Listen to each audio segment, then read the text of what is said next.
man that transitioned into a woman is fighting in the Olympics in women's boxing. And so, no, you're just wrong. Iman Khalif, the woman you were attacking in that video, is not trans. She is a biological woman. She was born female. She has lived her life as a female. She is biologically female. And isn't that just like transphobes to hate trans people so much that they will attack trans people even if there are no trans people involved? They'll go so far as to attack cisgendered women like Iman Khalif because they hate trans people that much. And that just proves to me that they don't give an absolute shit about protecting women and women's sports. They just don't care. They just hate trans people.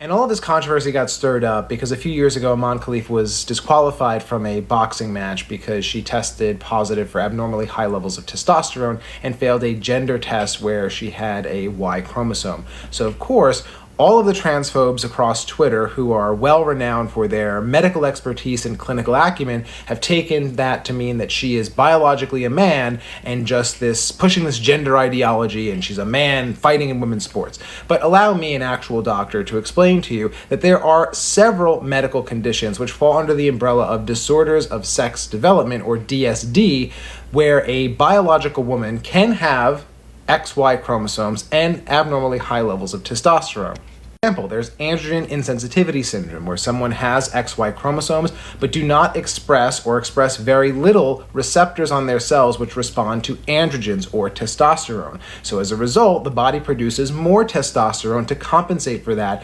but because they don't have those receptors, they can't respond to the androgens as appropriately as someone with those receptors would. There's Turner syndrome with Y mosaicism. Now, normally Turner syndrome patients just have one X chromosome, but the Y mosaicism means that some of the cells in their bodies do have Y chromosomes, which means that they do develop some tissue that produces testosterone.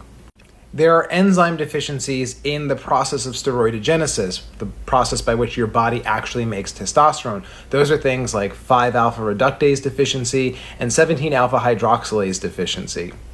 There's congenital adrenal hyperplasia due to 21-hydroxylase deficiency.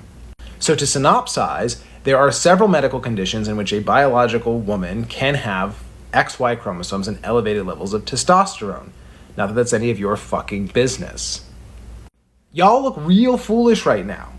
Y'all are grasping at the tiniest, most pathetic of straws in your quest, your hateful quest to attack and malign trans people. All you're doing is attacking a cisgendered woman.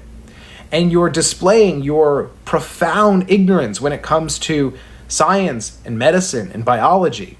I know y'all hate learning something new, and science is scary, but crack open a fucking book every once in a while and actually learn something. I think it will do you a world of good and save you this really, really embarrassing take. Have a good night. a man that transitioned